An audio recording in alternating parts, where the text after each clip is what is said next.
That note, maybe we can take a poll of the few people who are in the chat room as to which story I'm going to read from Gabriel Garcia Marquez. We have Bon Voyage, Mr. President, The Saint, Sleeping Beauty and the Airplane, I Sell My Dreams, I Only Came to Use the Phone, The Ghosts of August, Maria dos Prazeres, 17 Poised Englishmen, Tramontana, Miss Forbes' Summer of Happiness, Light is Like Water, The Trail of Your Blood in the Snow.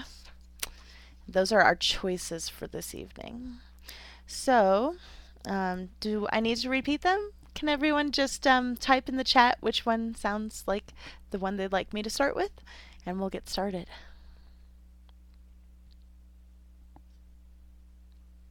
If no one votes in the next couple minutes, I'm just going to start with The Trail of Your Blood in the Snow, since it's really snowy here and below zero.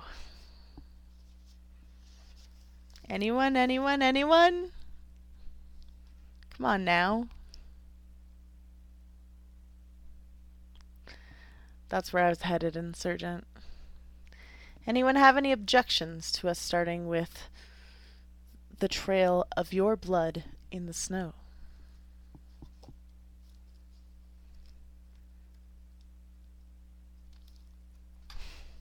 Yes, Hawk, if you stick around, I'll read Danny and the Dinosaur next. But Gabriel Garcia Marquez did technically win the poll, so we have to start there.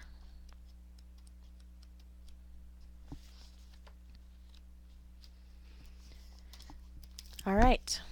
We will be reading from The Trail of Your Blood in the Snow from Strange Pilgrims Stories by Gabriel Garcia Marquez. And unfortunately, this one's not a picture book, so there won't be much for me to show you. Oh, Josh, hurry up.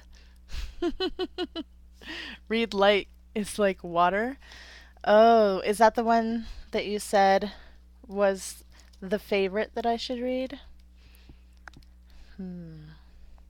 That is a shorter one, so that might be easiest. Or I Only Came to Use the Phone. Light is Like Water is a good place to start because it's really short and we have a lot of requests this evening. So maybe I'll start there. I forgot which ones you had said were the best. All right, 157.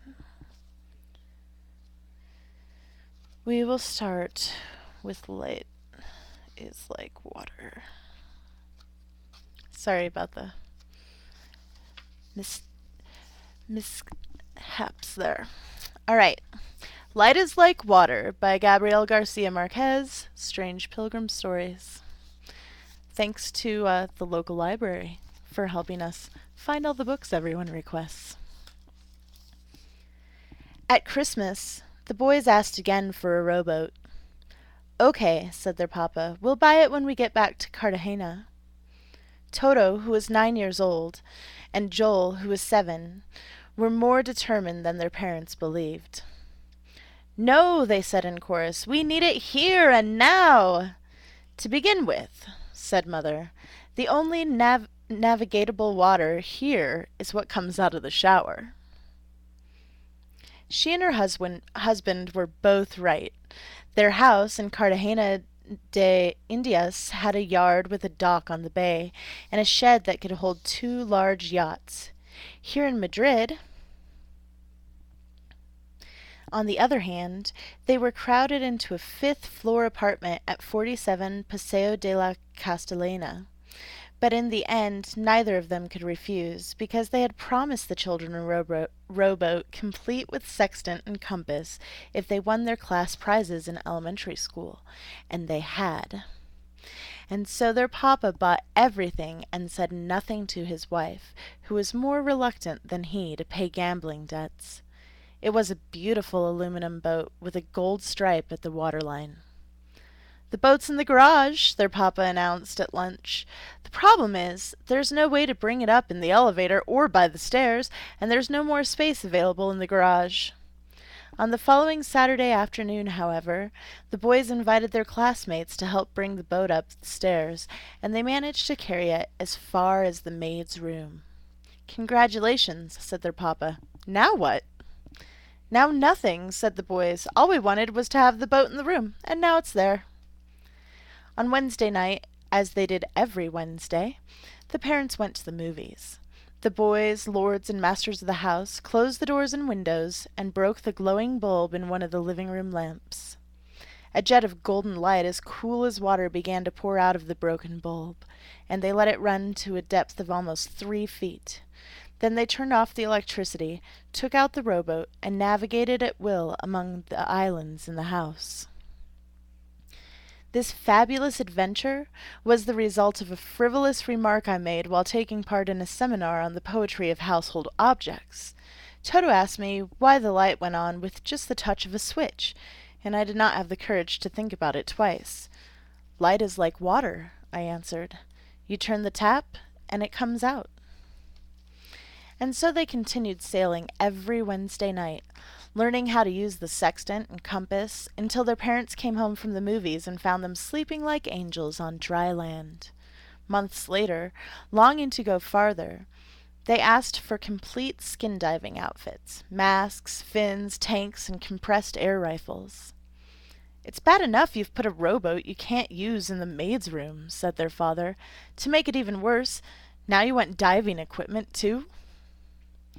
"What if we win the gold gardenia prize for the first semester?" said Joel. "No," said their mother in alarm. "That's enough." Their father reproached her for being so intransient. "These kids don't win so much as a nail when it comes to doing what they're supposed to," she said. "But to get what they want, they're capable of taking it all, even the teacher's chair." In the end, the parents did not say yes or no. But in July, Toto and Joel each won gold gardenia and the public recognition of the headmaster. That same afternoon, without having to ask again, they found the diving outfits in their original packing in their bedroom. And so the following Wednesday, when their parents were at the movies seeing Last Tango in Paris, they filled the apartment to a depth of 2 fathoms. Dove like tame sharks under the furniture, including the beds, and salvaged from the bottom of the light things that had been lost in the darkness for years. At the end of the year awards ceremony, the brothers were acclaimed as examples for the entire school and received certificates of excellence. This time, they did not have to ask for anything, because their parents asked them what they wanted. They were so reasonable that all they wanted was a party at home and a treat for their classmates. Their papa, when he was alone with his wife, was radiant. "It's a proof of their maturity," he said. "From your lips to God's ear," said their mother. The following Wednesday, while their parents were watching the Battle of Algiers, people walking along the Paseo de la Castellana saw a cascade of light falling from an old building hidden among the trees. It spilled over the balconies, poured in torrents down the facade, and rushed along the great avenue in a golden flood that lit the city all the way to the Guadarrama. In a response to the emergency, firemen forced the door on the 5th floor and found the apartment brimming with light all the way to the ceiling. The sofa and easy chairs covered in leopard skin were floating at different levels in the living room among the bottles from the bar and the grand piano with its manila shawl that fluttered half submerged like a golden manta ray. Household objects, in the fullness of their poetry, flew with their own wings through the kitchen sky. The marching band instruments that children used for dancing drift among the bright-colored fish freed from their mother's aquarium, which were the only creatures alive and happy in the vast illuminated marsh. Everyone's toothbrush floated in the bathroom, along with Papa's condoms and Mama's jars of creams, and her spare bridge, and the television set from the master bedroom floated on its side, still tuned to the final episode of the midnight movie for adults only. At the end of the hall, moving with the current clutching the oars with his mask on and only enough air to reach port, Toto sat in the stern of the boat, searching for the lighthouse, and Joel, floating in the prow, still looked for the North Star with the sextant, and floating through the entire house were their 37 classmates, eternalized in the moment of peeing into the pot of geraniums, singing the school song with the words changed to make fun of the headmaster, sneaking a glass of brandy from Papa's bottle. For they had turned on so many lights at the same time that the apartment had flooded, and 2 entire classes at the elementary school of St. Julian the Hospitalier drowned on the 5th floor of 47 Paseo de la Castellana. In Madrid, Spain, a remote city of burning summers and icy winds, with no ocean or river, whose land-bound indigenous population had never mastered the science of navigating on light. And that does it for that one. There was something I was going to reach for right after I finished that book, but now I don't remember what it was. It wasn't The Trail of Your Blood in the Snow. That was actually Light is Like Water. We changed it up at the last minute there. So, next up, due to popular request from the Hawk since the beginning of this show's conception, Happy Birthday, Danny and the Dinosaur. Hopefully he's still here. Let's turn the censor off. Give me just a second here because I banned the bot.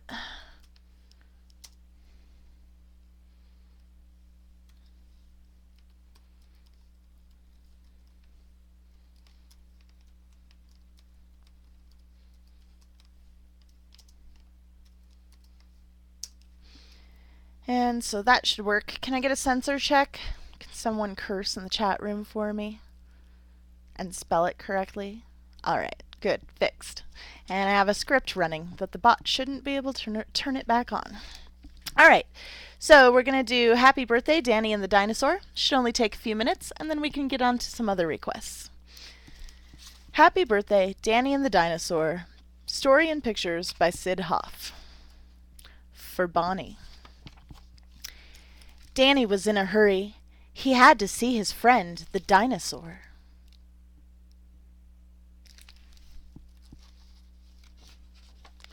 I'm 6 years old today, said Danny. Will you come to my birthday? I would be delighted, said the dinosaur. Danny rode the dinosaur out of the museum.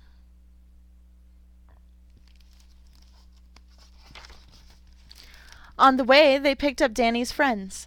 Today I'm 100 million years and 1 day old, said the dinosaur. Then it can be your party too, said Danny. The children helped Danny's father hang up balloons. See, I can help too, said the dinosaur.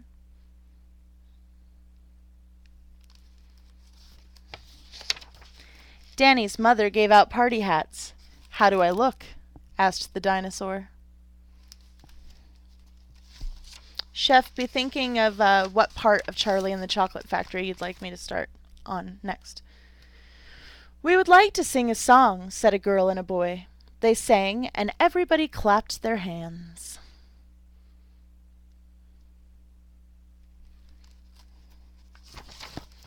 I can sing too, said the dinosaur. He sang, and everyone covered their ears.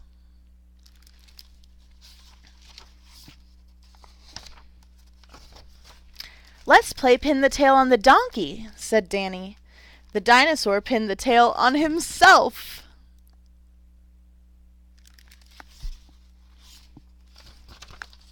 The children sat down to rest. Please don't put your feet on the furniture, said Danny. The dinosaur put his feet out the window.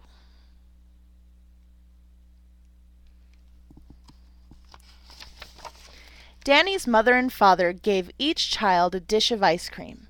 They had to give the dinosaur more.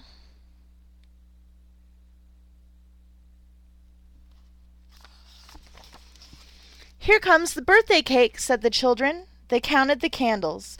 1, 2, 3, 4, 5, 6. The dinosaur started to eat the cake. "Wait," said Danny. "First we have to make a wish."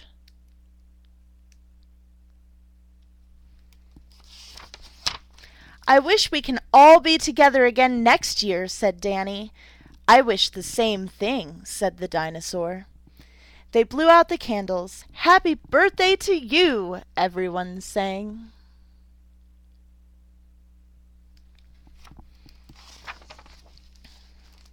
"This is the best birthday party I've ever had," said Danny. "Me too," said the dinosaur.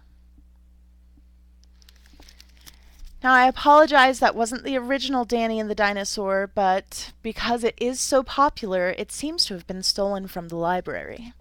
They're tracking it for me.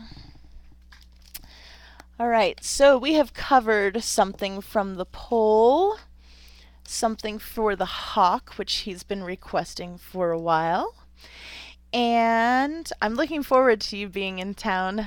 That's going to be exciting. I got a message from Seth, and he's like, really wants to see everyone too.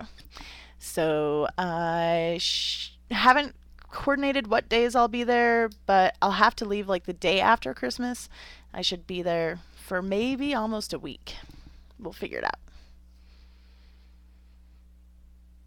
Oh, quite all right. All right. So, Chef, are you paying attention? Are you still here? Waiting for the delay. I know it takes a good 20 seconds for you guys to hear what I'm saying, maybe. I don't know how long the delay is. When you hear the number I say, type it in the chat room, and I'll see how long the delay is. 27.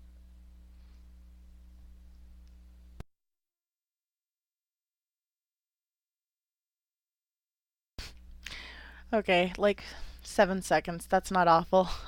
Funny Hawk. Is Chef still here? Chapter 1. You'd like me to read the first chapter? Alright, I can handle that. Alright, we're going to read Here Comes Charlie, the first chapter from Charlie and the Chocolate Factory by Roald Dahl, an author we've read from before. Here comes Charlie.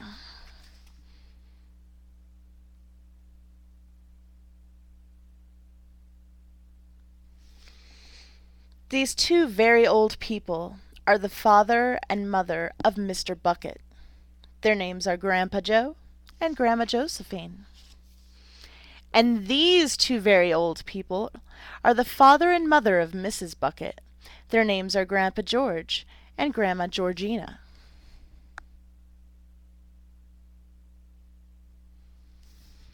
This is Mr. Bucket, and this is Mrs. Bucket. Mr. and Mrs. Bucket have a small boy whose name is Charlie Bucket. This is Charlie. How do you do? And how do you do again? He's pleased to meet you. The whole of this family, the 6 grown-ups, count them, and little Charlie Bucket live together in a small wooden house on the edge of a great town.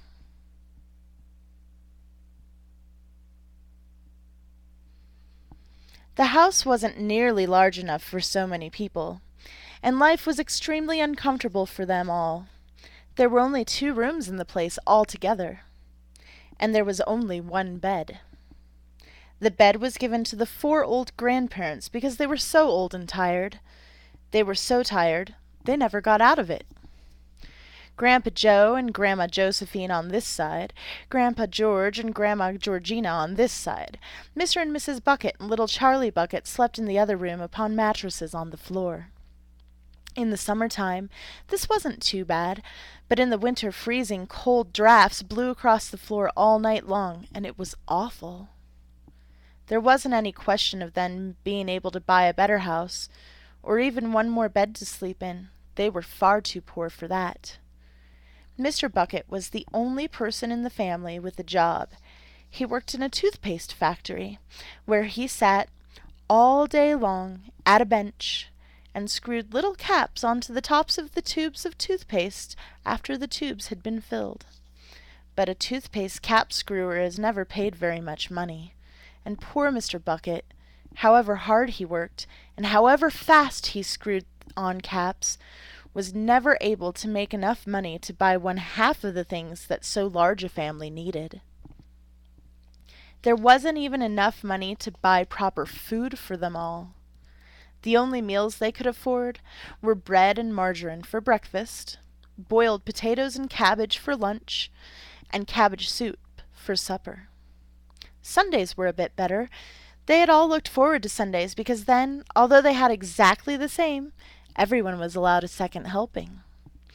The Buckets, of course, didn't starve, but every one of them, the 2 old grandfathers, the 2 old grandmothers, Charlie's father, Charlie's mother, and especially little Charlie himself, went about from morning till night with a horrible empty feeling in their tummies.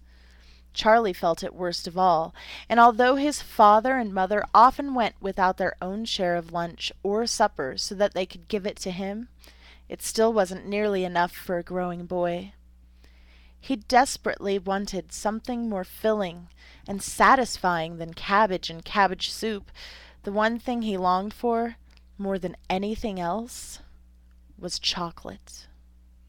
Walking to school in the mornings, Charlie could see great slabs of chocolate piled up high in the shop windows, and he would stop and stare and press his nose against the glass, his mouth watering like mad. Many times a day he would see other children taking creamy candy bars out of their pockets and munching them greedily, and that, of course, was pure torture. Only once a year, on his birthday, did Charlie Bucket ever get to taste a bit of chocolate. The whole family saved up their money for that special occasion, and when the great day arrived, Charlie was always presented with one small chocolate bar to eat all by himself. And each time he received it on those marvelous birthday mornings, he would place it carefully in a small wooden box that he owned, and treasure it as though it were a bar of solid gold. And for the next few days he would allow himself only to look at it, but never to touch it. Then at last, when he could stand it no longer, he would peel back a tiny bit of the paper wrapping at one corner to expose a tiny bit of chocolate. And then he would take a tiny nibble, just enough to allow the lovely sweet taste to spread out slowly over his tongue. The next day he would take another tiny nibble, and so on and so on. And in this way Charlie would make his 10-cent bar of birthday chocolate last him for more than a month. But I haven't yet told you about the one awful thing that tortured little Charlie, the lover of chocolate, more than anything else. This thing, for him, was far, far worse than seeing slabs of chocolate in the shop windows or watching other children munching creamy candy bars right in front of him. It was the most terrible, torturing thing you could imagine. It was this. In the town itself, actually within sight of the house in which Charlie lived, there was an enormous chocolate factory. Just imagine that! And it wasn't simply an ordinary enormous chocolate factory either. It was the largest and most famous in the whole world. It was Wonka's factory, owned by a man called Mr. Willy Wonka, the greatest inventor and maker of chocolates there has ever been. And what a tremendous, marvelous place it was! It had huge iron gates leading into it, and a high surrounding wall, and smoke belching from the chimneys, and strange whizzing sounds coming from deep inside it. And outside the walls, for half a mile around in every direction, the air was scented with the heavy, rich smell of melting chocolate. Twice a day, on his way to and from school, little Charlie Bucket had to walk right past the gates of the factory. And every time he went by, He would begin to walk very, very slowly, and he would hold his nose high in the air and take long, deep sniffs of the gorgeous, chocolatey smell around him. Oh, how he loved that smell! And oh, how he wished he could go inside the factory and see what it was like. That is the end of the first chapter. Can we get a poll in the chat room for if I should read some more Charlie and the Chocolate Factory? Or if I should read some more Gabriel Garcia Marquez?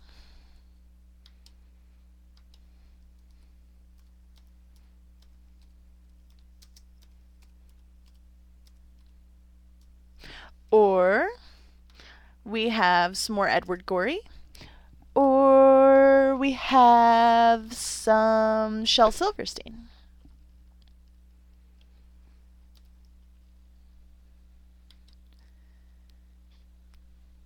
I don't have Where the Wild Things Are, and you already read that to me as a bedtime story, Hawk.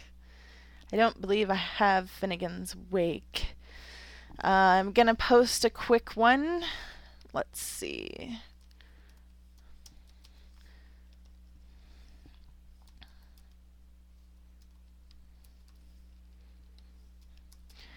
Hopefully you guys understand it. And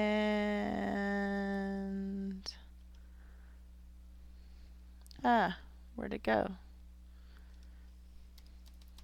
There we go.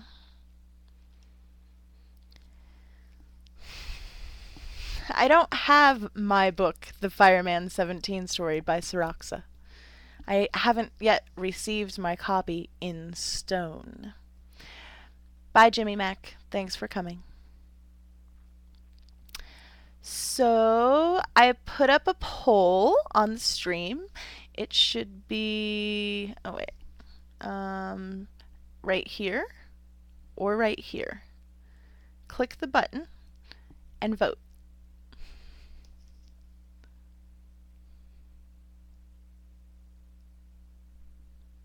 We have more Charlie and the Chocolate Factory, some more Gabriel Garcia Marquez, some Edward Gorey, or some Shel Silverstein. We have 13 viewers and only 4 votes. Quickly now. I'll give you 2 minutes till the strike of 8:30 Mountain Standard Time.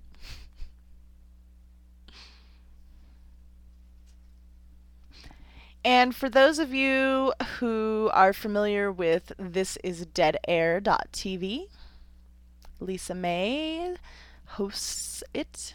Or for those who aren't familiar, I suppose, my friend Lisa May, my internet friend, hosts a sex show on Thursday nights at 9 p.m. Pacific, I believe. And I will be co-hosting Reading Naughty Stories this Thursday. So you guys should check it out. This is deadair.tv. Someone can post it in the chat who knows it.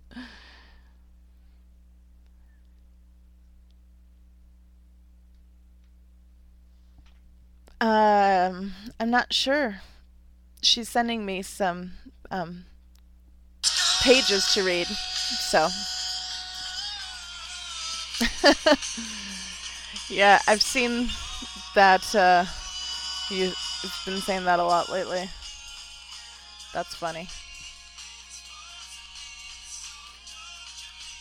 And, yeah.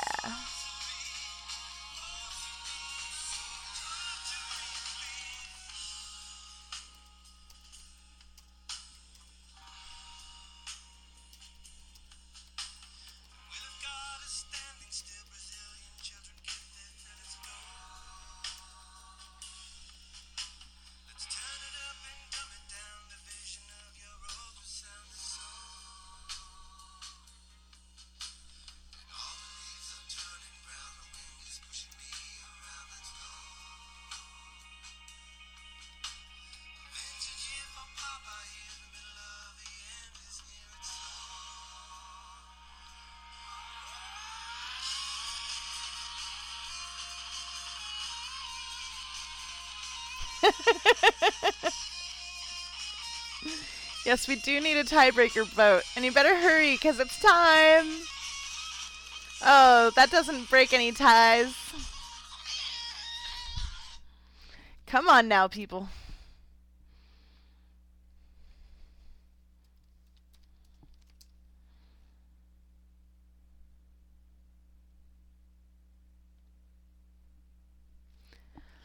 All right, we have more Charlie and the Chocolate Factory, or more Gabriel Garcia Marquez. Someone needs to vote. There's 5 people watching who haven't voted. All right, Gabriel Garcia Marquez, it is done.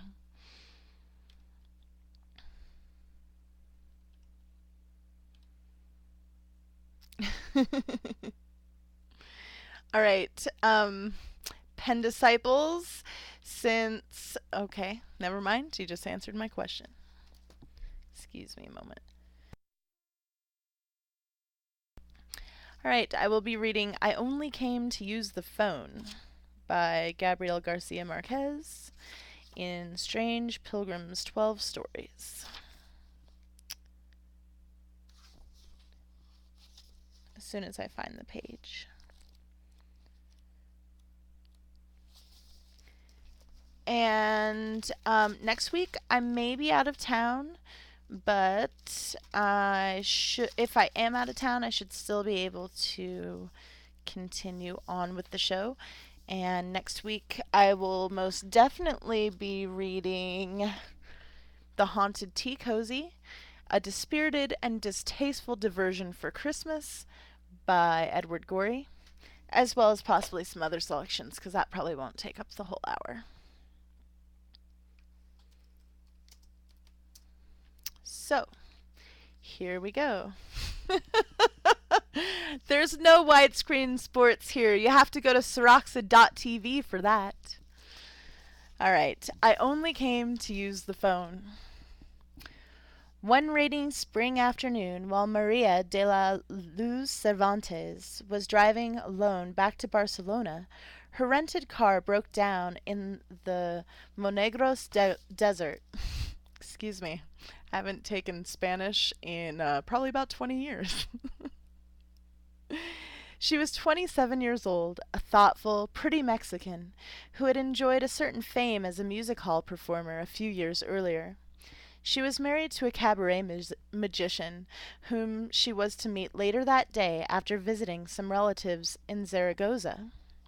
For an hour she made desperate signals to the cars and trucks that sped past her in the storm, until at last the driver of a ramshackle bus took pity on her. He did warn her, however, that he was not going very far.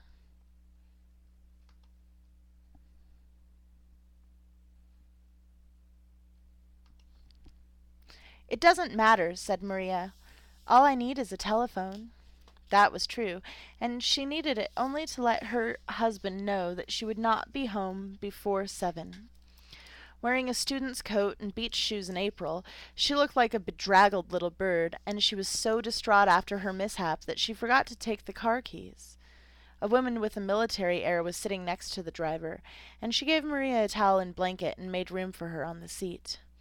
Maria wiped off the worst of the rain and then sat down, wrapped herself in a blanket, and tried to light a cigarette, but her matches were wet.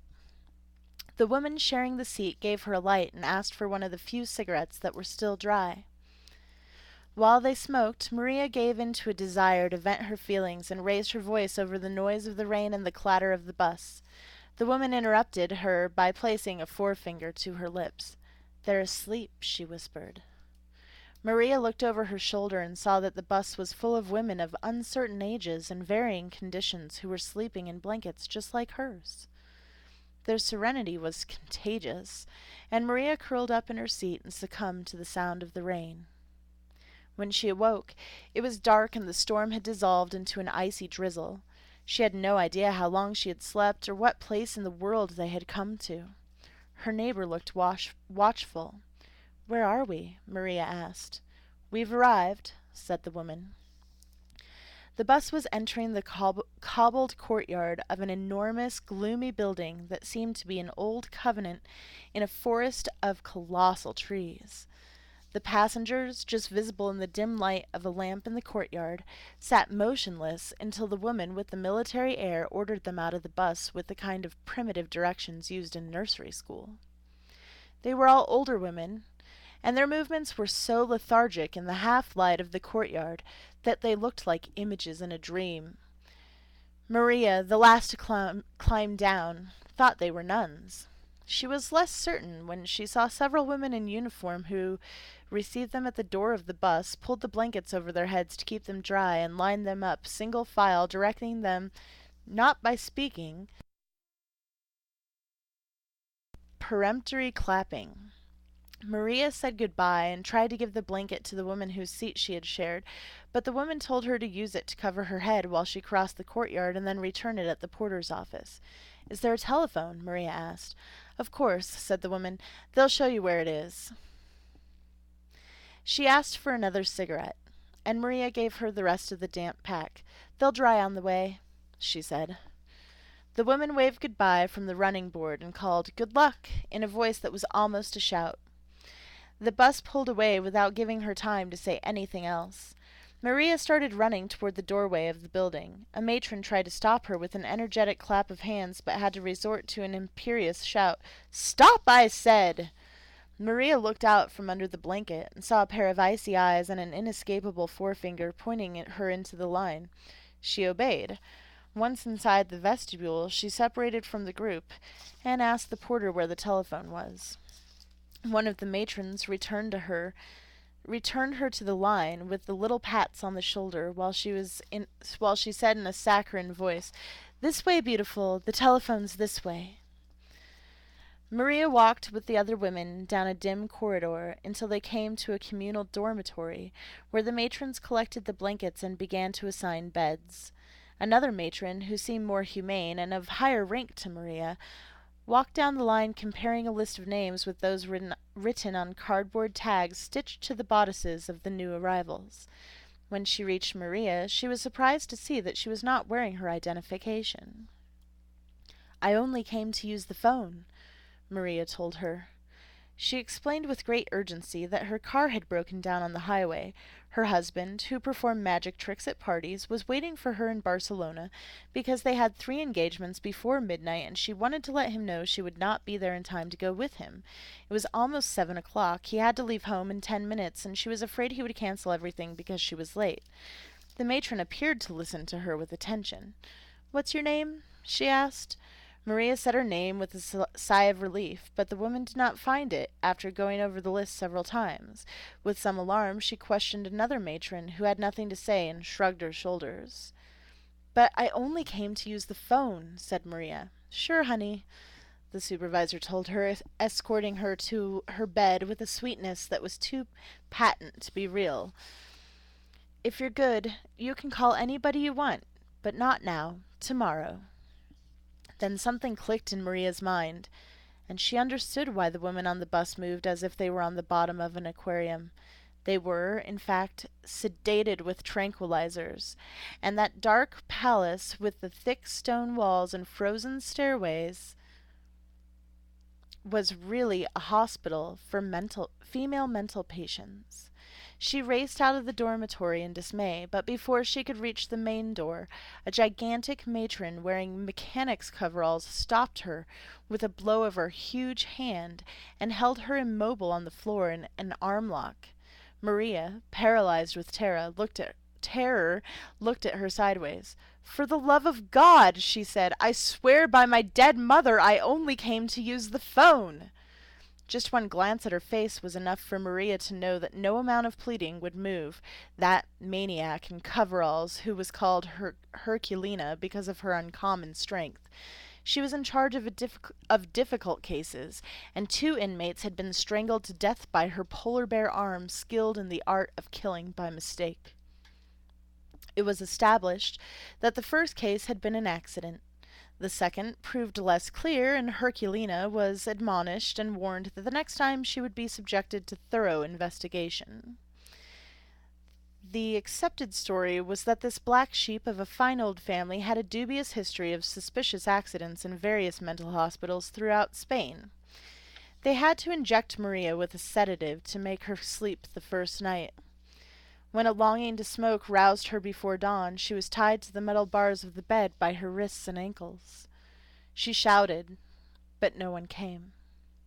In the morning, while her husband could find no trace of her in Barcelona, she had been taken to the infirmary, for they found her senseless in a swamp of her own misery. When she regained consciousness, she did not know how much time had passed, but now the world seemed a haven of love. Beside her bed, a monumental old man with flat-footed walk and calming smile gave her back her joy in being alive with 2 masterful passes of his hand. He was the director of the sanatorium. Before saying anything to him, without even greeting him, Maria asked for a cigarette. He lit one and handed it to her, along with the pack, which was almost full. Maria could not hold back her tears. "Now is the time to cry to your heart's content," the doctor said in a soporific voice. "Tears are the best medicine." Maria unburdened herself without shame, as she had never been able to do with her casual lovers in the empty times that followed love-making. As he listened, the doctor smoothed her hair with his fingers, arranged her pillow to ease her breathing, guided her through the labyrinth of her uncertainty with a wisdom and a sweetness she had never dreamed possible. This was, for the first time in her life, the miracle of being understood by a man who listened to her with all his heart and did not expect to go to bed with her as a reward. At the end of a long hour, when she had bared the depths of her soul, she asked permission to speak to her husband on the telephone. The doctor stood up with all the majesty of his position. "Not yet, princess," he said, patting her cheek with more tenderness than she had ever felt before. "Everything in due course." He gave her a bishop's blessing from the door and asked her to trust him, and disappeared forever. That same afternoon, Maria was admitted to the asylum with a serial number and a few superficial comments concerning the enigma of where she had come from and the doubts surrounding her identity. In the margin, the director had written an assessment in his own hand: "Agitated." Just as Maria had foreseen, her husband had left their modest apartment in the Horta district half an hour behind schedule for his 3 engagements. It was the first time she had been late in almost 2 years of their free and very harmonious union, and he assumed it was due to the heavy downpours that had devastated the entire province that weekend. Before he went out, he pinned a note to the door with his itinerary for the night. At the first party, where all the children were dressed in kangaroo costumes, he omitted his best illusion, the invisible fish, because he could not do it without her assistance. His second engagement was in the house of a 93-year-old woman in a wheelchair who prided herself on having celebrated each of her last 30 birthdays with a different magician. He was so troubled by Maria's absence that he could not concentrate on the simplest tricks. At his third engagement, the one he did every night at a cafe on the Ramblas, he gave an uninspired performance for a group of French tourists who could not believe what they saw because they refused to believe in magic. After each show, he telephoned his house and waited in despair for Maria to answer. After the last call, he could no longer control his concern that something had happened to her. On his way home, in the van adapted for public performances, he saw the splendor of spring in the palm trees along the Paseo de Garcia, and he shuddered at the ominous thought of what the city would be like without Maria. His last hope vanished when he found his note still pinned to the door. He was so troubled he forgot to feed the cat. I realize now as I write this that I never learned his real name, because in Barcelona we knew him only by his professional name, Saturno the Magician. He was a man of odd character and irredeemable social awkwardness, but Maria had more than enough of the tact and charm he lacked. It was she who led him by the hand through this community of great mysteries, where no man would have dreamed of calling after midnight to look for his wife. Saturno had, soon after he arrived, and he preferred to forget the incident. And so that night he settled for calling Zaragoza, where a sleepy grandmother told him with no alarm that Maria had said good-bye after lunch. He slept for just an hour at dawn. He had a muddled dream in which he saw Maria wearing a ragged wedding dress splattered with blood, and he woke with the fearful certainty that this time she had left him forever, to face the vast world without her. He had deserted three She had deserted 3 different men, including him, in the last 5 years. She'd left him in Mexico City 6 months after they met, and when they were in the throes of pleasure from their demented love-making in a maid's room in the Angers district, one morning, after a night of unspeakable profligacy, Maria was gone. She left behind everything that was hers, even the ring from her previous marriage, along with a letter in which she said she was incapable of surviving the torment of that wild love. Saturno thought she had returned to her first husband, as a high school classmate she had married in secret while still a minor and abandoned for another man after 2 loveless years. But no, she had gone to her parents' house, and Saturno followed to get her back regardless of the cost. His pleading was unconditional. He made many more promises than he was prepared to keep, but he came up against an invincible determination. There are short loves, and there are long ones, she told him. And she concluded with a merciless, this was a short one. Her inflexibility forced him to admit defeat. But in the early hours of the morning of All Saints' Day, when he returned to his orphan's room after almost a year of deliberate forgetting, he found her asleep on the living-room sofa with a crown of orange blossoms and long tulle train worn by virgin brides. Maria told him the truth. Her new fiancé, a childless widower with a settled life and a mind to marry forever in the Catholic Church, had left her dressed and waiting at the altar. Her parents decided to hold the reception anyway, and she played along with them. She danced, sang with the mariachis, and had too much to drink, and in a terrible state of belated remorse left at midnight to find Saturno. He was not home, but she found the keys in the flower pot in the hall where they had always hid them. Now she was the one whose surrender was unconditional. "How long this time?" she asked. She answered with a long line by Vinicius de Moraes. "Love is eternal for as long as it lasts." 2 years later, it was still eternal. Maria seemed to mature. She renounced her dreams of being an actress and dedicated herself to him, both in work and in bed. At the end of the previous year they had attended a magician's convention in Perpignan, and on their way home they visited Barcelona for the first time. They liked it so much that they had been living here for 8 months, and it suited them so well they bought an apartment in the very Catalonian neighborhood of Horta. It was noisy, and they had no porter, but there was more than enough room for 5 children. Their happiness was all one could hope for, until the weekend when she rented a car and went to visit her relatives in Zaragoza, promising to be back by 7 on Monday night. By dawn on Thursday, there was still no word from her. On Monday the following week, the insurance company for the rented car called and asked for Maria. "I don't know anything," said Saturno. "Look for her in Zaragoza." He hung up.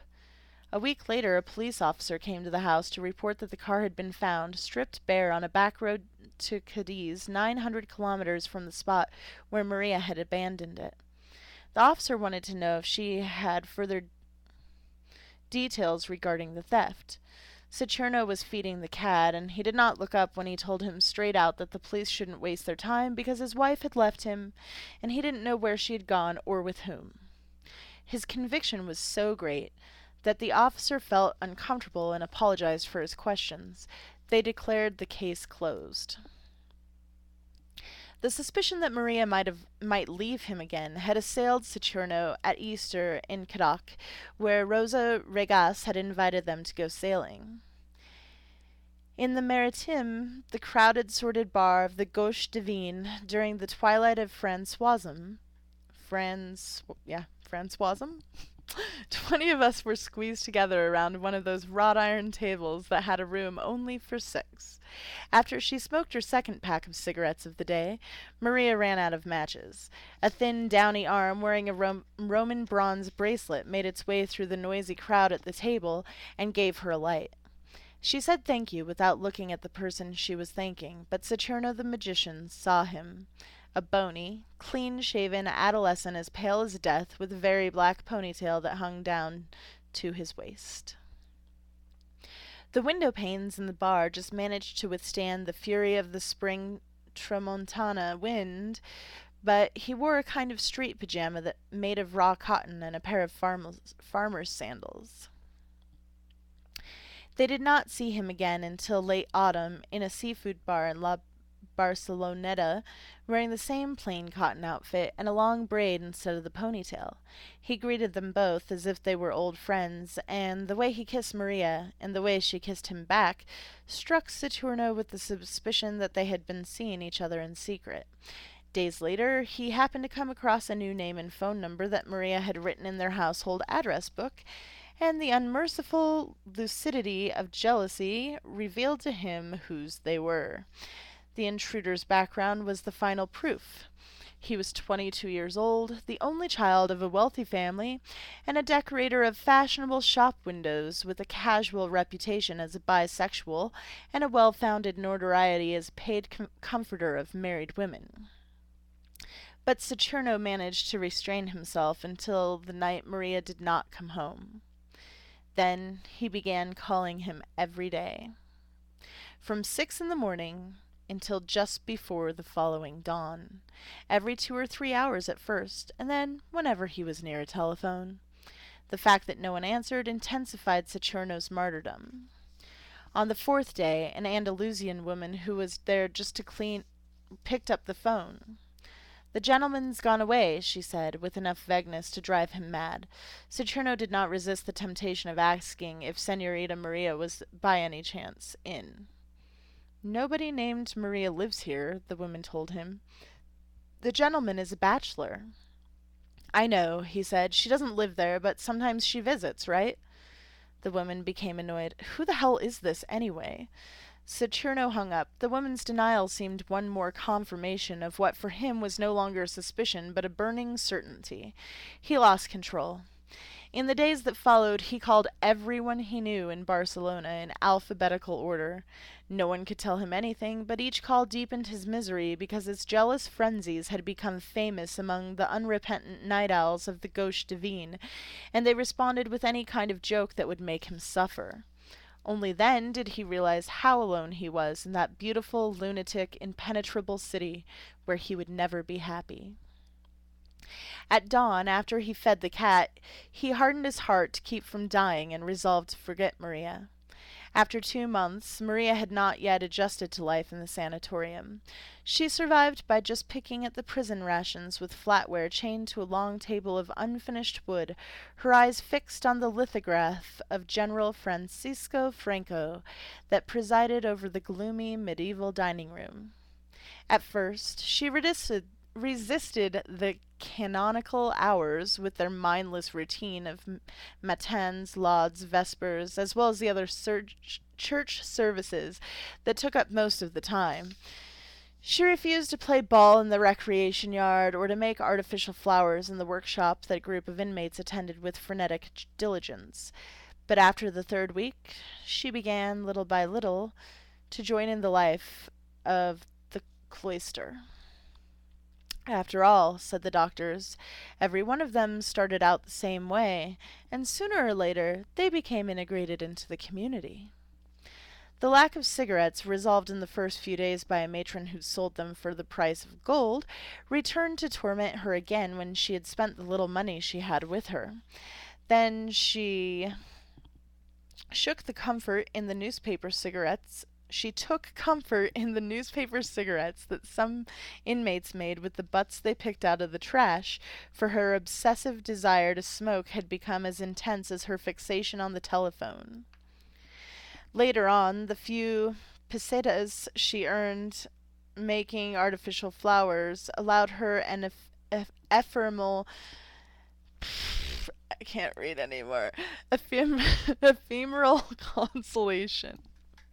Hardest of all was her loneliness at night. Many inmates lay awake in the semi-darkness, as she did, not daring to do anything, because the night matron at the heavy door secured with a chain and padlock was awake too. One night, however, overcome with grief, Maria asked in a loud voice, enough for the woman in the bed next bed to hear, "Where are we?" The grave, lucid voice of her neighbor answered, "In the pit of hell." "They say this is the country of the Moors," said another distant voice that resounded throughout the dormitory. "And it must be true, because in the summer, when there's a moon, you can hear the dogs barking at the sea." The chain running through the locks sounded like the anchor of a galleon, and the door opened. Their pitiless guardian, the only creature who seemed alive in the instantaneous silence, began walking from one end of the dormitory to the other. Maria was seized with terror, and only she knew why. Since her first week in the sanatorium, the night matron had been proposing outright that Maria sleep with her in the guard room. She began in a concrete, business-like tone, an exchange of love for cigarettes, for chocolate, for whatever she wanted. "You'll have everything," the matron said, tremulous. "You'll be the queen." When Maria refused, she changed her tactics, leaving little love notes under her pillow, in the pockets of her robe, in the most unexpected places. They were messages of a heartbreaking urgency that could have moved a stone. On the night of the dormitory incident, it had been more than a month that she had seemed resigned to defeat. When she was certain the other inmates were asleep, the matron approached Maria's bed and whispered all kinds of tender obscenities in her ear, while she kissed her face, kissed her neck tensed with terror, her rigid arms, her exhausted legs. Then, thinking perhaps that Maria's paralysis stemmed not from fear, but from compliance, she dared to go further. That was when Maria hit her with the back of her hand and sent her crashing into the next bed. The enraged matron stood up in the midst of the uproar created by the agitated inmates. "You bitch!" she shouted. "We'll rot together in this hellhole until you go crazy for me." Summer arrived without warning on the first Sunday in June, requiring emergency measures because during Mass the sweltering inmates began taking off their shapeless serge gowns. With some amusement, Maria watched the spectacle of naked patients being chased like blind chickens up and down the aisles by the matrons. In the confusion, she tried to protect herself from wild blows, and she somehow found herself alone in an empty office where the incessant ring of a telephone had a pleading tone. Maria answered without thinking, and heard a distant, smiling voice that took great pleasure in imitating the telephone company's time service. "The time is 45 hours, 92 minutes, and 107 seconds. Asshole," said Maria. She hung up, amused. She was about to leave when she realized she was allowing a unique opportunity to slip away. She dialed 6 digits with so much tension and so much haste she was not sure it was her home number. She waited, her heart racing. She heard the avid, sad sound of the familiar ring once, twice, 3 times, and at last she heard the voice of the man she loved in the house without her. "Hello?" She had to wait for the knot of tears that formed in her throat to dissolve. "Baby, sweetheart," she sighed. Her tears overcame her. On the other end of the line there was a brief, horrified silence, and a voice burning with jealousy spit out the word "whore," and he slammed down the receiver. That night, in an attack of rage, Maria pulled down the lithograph of the Generalissimo in the refectory, crashed it with all her strength into the stained glass window that led to the garden, and threw herself to the floor, covered in blood.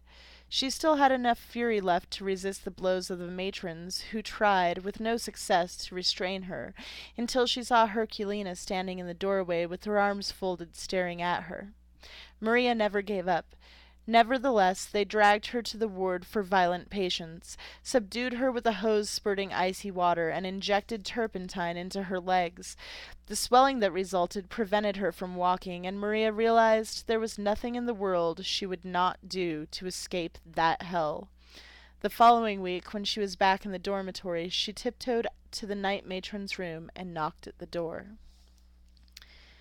It is 9 o'clock, and we still have several pages. Does anyone want to continue? I know that Mason should be streaming soon. We have 4.5 pages left.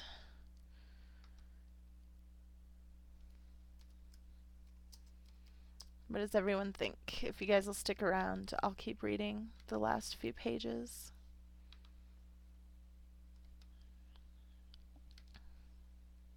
Okay. I will continue. Maria's price, which she demanded in advance, was that the matron send a message to her husband. The matron agreed on the condition that their dealings be kept an absolute secret, and she pointed an inexorable forefinger at her. If they ever find out, you'll die. And so, on the following Saturday, Saturno, the magician, drove to the asylum for women in the circus van, which he had prepared to celebrate Maria's return. The director himself received him in his office, which was as clean and well-ordered as a battleship, and made an affectionate report on his wife's condition. No one had known where she came from, or how, or when, since the first information regarding her arrival was the official admittance form he had dictated after interviewing her. An investigation begun that same day had proved inconclusive. In any event, what most intrigued the director was how Saturno had learned his wife's whereabouts. Saturno protected the matron. "The insurance company told me," he said. The director nodded, satisfied. "I don't know how insurance companies manage to find out everything," he said. He looked over the file lying on the ascetic's desk and concluded, "The only certainty is the seriousness of her condition." He was prepared to authorize a visit with all the necessary precautions if Saturno the magician would promise for the good of his wife to adhere without question to the rules of behavior that he would indicate. Above all, with reference to how he treated her, in order to avoid a reoccurrence of the fits of rage that were becoming more and more frequent and dangerous. "How strange," said Saturno. "She always was quick-tempered, but had a lot of self-control." The doctor made a learned man's gesture. "There are behaviors that remain latent for many years, and then one day they erupt," he said. "All in all, it's fortunate she happened to come here, because we specialize in cases requiring a firm hand." Then he warned him about Maria's strange obsession with the telephone. "Humor her," he said.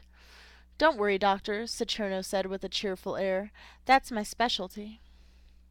The visiting room, a combination of prison cell and confessional, was the former locutory of the convent. Ugh. Saturno's entrance was not the explosion of joy they both might have expected.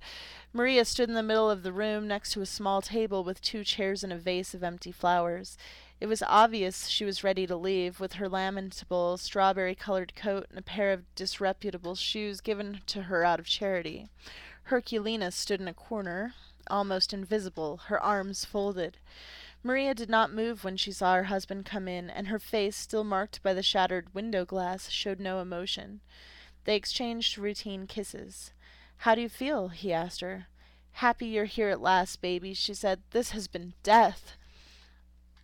They did not have time to sit down. Drowning in tears, Maria told him about the miseries of the cloister, the brutality of the matrons, the food not fit for dogs, the endless nights when terror kept her from closing her eyes. "I don't even know how many days I've been here, or how many months or years. All I know is that each one has been worse than the last." And she sighed with all her soul. "I don't think I'll ever be the same." "That's all over now," he said, caressing the recent scars on her face with his fingertips. "I'll come every Saturday. More often than that, if the director lets me. You'll see, everything will turn out just fine." She fixed her terrified eyes on his. Saturno tried to use his performer's charm.